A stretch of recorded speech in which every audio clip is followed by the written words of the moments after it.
Welcome, curious minds. Today we're venturing back into a topic many of you are intensely curious about, ketamine. We've often discussed its remarkable potential, for treating conditions like depression, from its really rapid antidepressant effects to the fascinating science behind how it works. But beyond simply reducing symptoms, there's maybe a deeper question that comes up for a lot of people.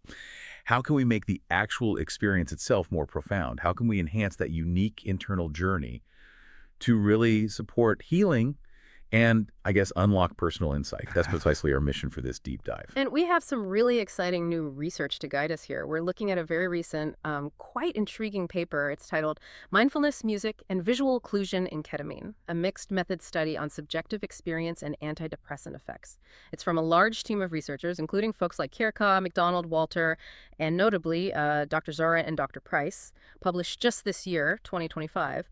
And this study directly explores ways to enrich that acute ketamine experience. And, well, what it found is pretty illuminating. Okay, so if you're interested not just in what ketamine can do, but how to truly maximize the therapeutic potential of the journey.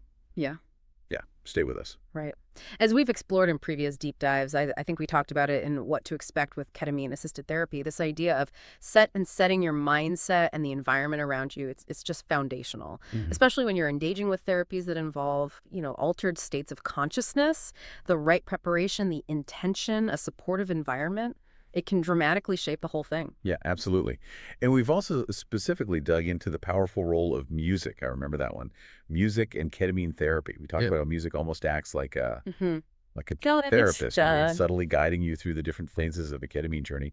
But this new research, it sounds like it takes that idea a significant step further by intentionally combining multiple sensory elements. That's exactly it. The core hypothesis here was basically, could a carefully combined sensory interventions, specifically mindfulness, some strategically chosen music, and visual occlusion with an eye mask, could that amplify ketamine's overall effects?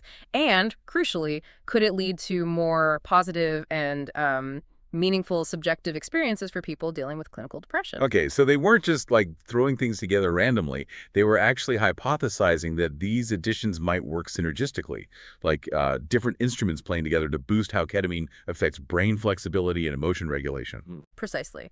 To test this, the researchers set up a randomized controlled trial.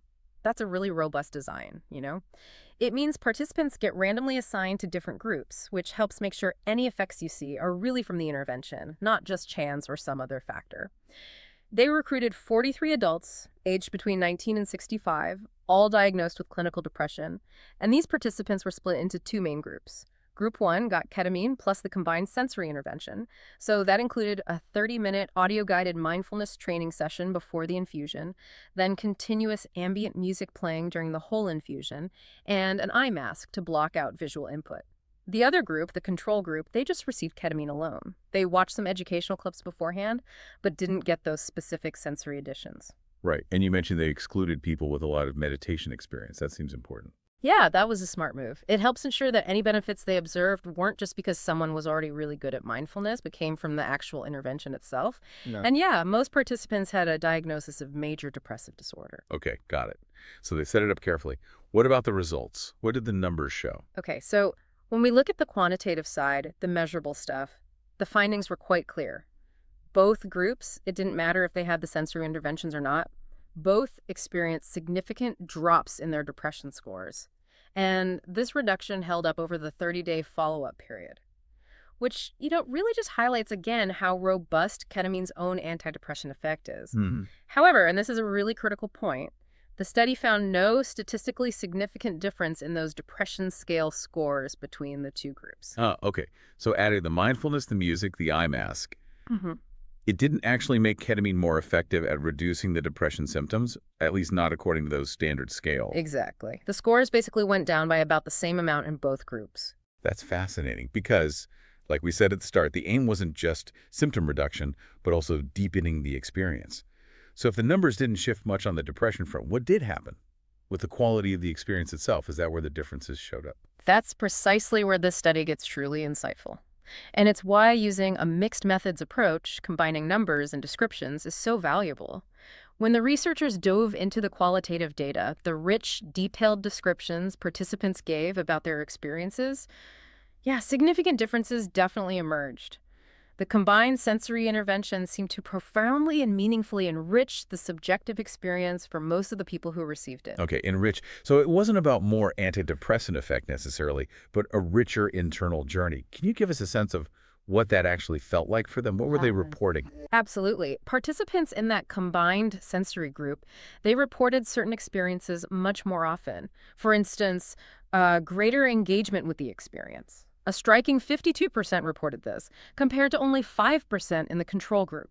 Imagine feeling really present, actively involved in your inner world, not just watching it go by. Yeah, that sounds very different, more active. Definitely.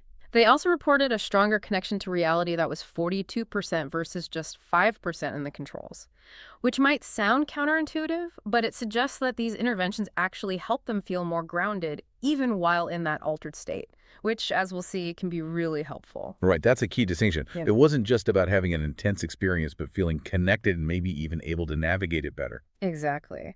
And the impact on their struggles during the session was noticeable too. 78% of the combined group reported a more profound break from depression or anxiety during the session itself. That's compared to 52% in the control group. Wow, a clearer break.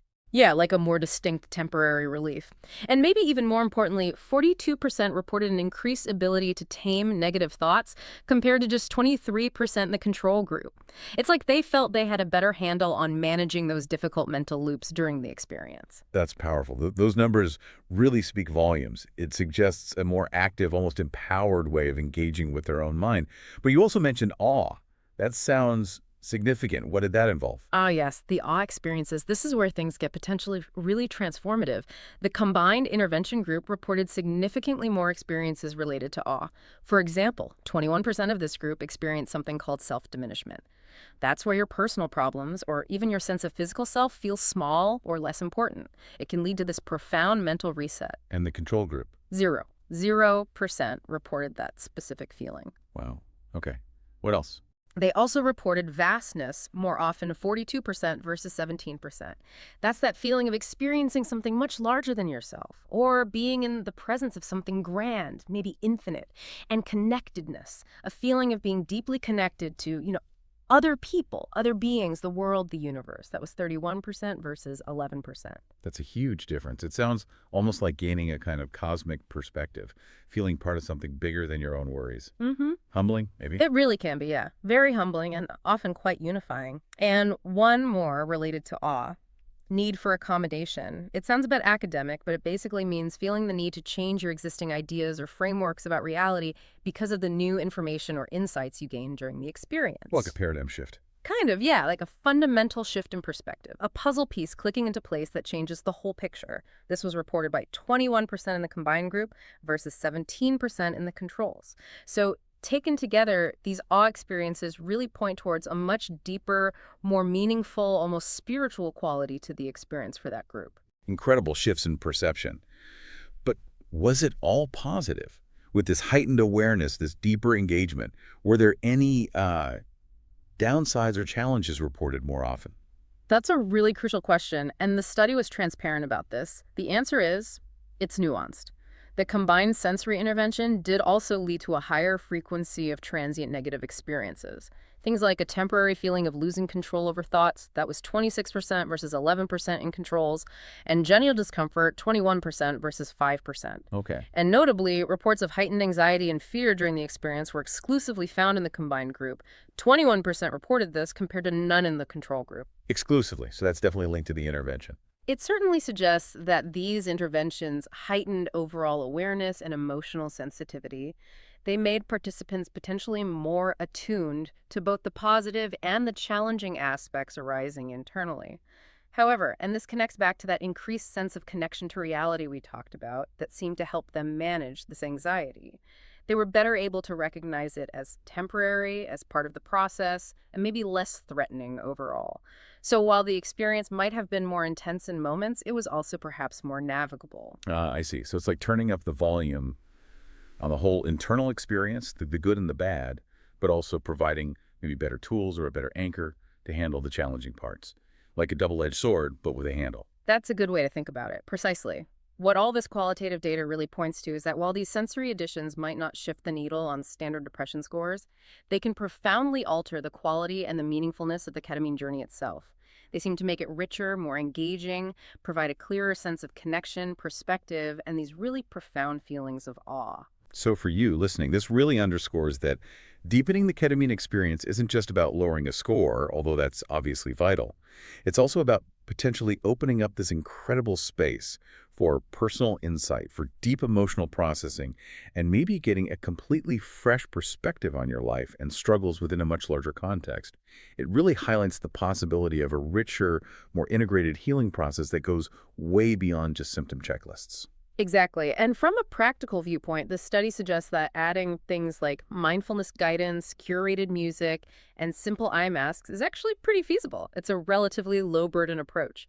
Clinics could potentially implement these things to support patient comfort and enhance that emotional processing during infusions without needing tons of extra training or expensive equipment, just access to, say, good music libraries and some mindfulness tracks. That's definitely good news for accessibility. Though, you mentioned the mindfulness was brief, just 20 minutes, and the music was standardized. That could be a factor, right? Like we talked about in music and ketamine therapy, personal taste in music varies so much. A standardized track might not resonate with everyone. Absolutely, that's a valid point, and a limitation the researchers acknowledged. A more personalized approach, particularly with music, might yield even stronger results for some individuals.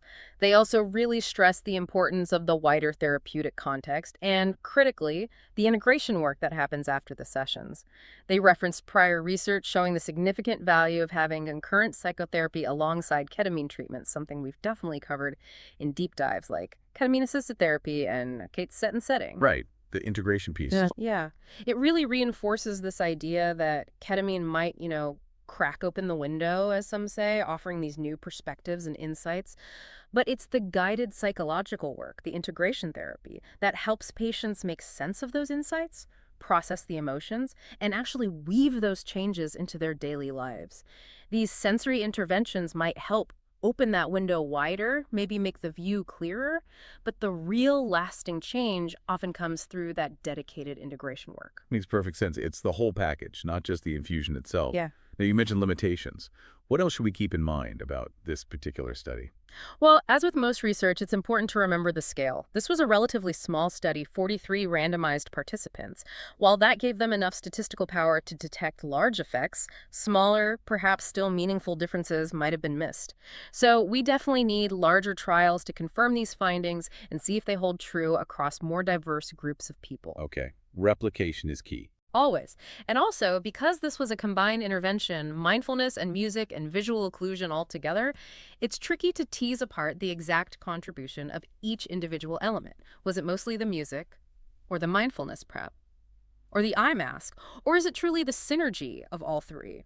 Future research could try to isolate those components. It's definitely an exciting area for more investigation. Got it. Lots more to learn. Yeah. But overall, this deep dive really does expand how we can think about ketamine therapy. It clearly shows that even if these fairly simple sensory additions don't necessarily move the needle on the standard depression scores, they can make the subjective experience itself profoundly richer, leading to that greater engagement, deeper connection, better handling of tough thoughts, and these really quite extraordinary feelings of awe. It suggests a more meaningful, perhaps more integrated path towards healing for many. Absolutely. It highlights that for many people, the journey isn't just about the destination of symptom reduction, important as that is. It's also about the quality of the insights and the shifts in perspective gained along the way. And this kind of research lays really crucial groundwork for thinking about how we can optimize the whole therapeutic environment, the integration strategies, and ultimately support better long-term well-being for patients. So maybe a final thought to leave you with, our listener, is this.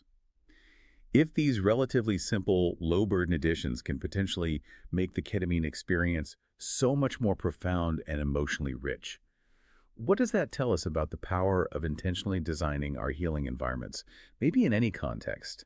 How might we, through perhaps small, deliberate actions in our own lives, cultivate conditions that allow for deeper, more meaningful personal transformation? Not just in therapy, but maybe anywhere. Something to ponder. Thank you so much for joining us for this insightful discussion today. We really hope it sparks further curiosity and supports you on your own learning journeys. Until next time.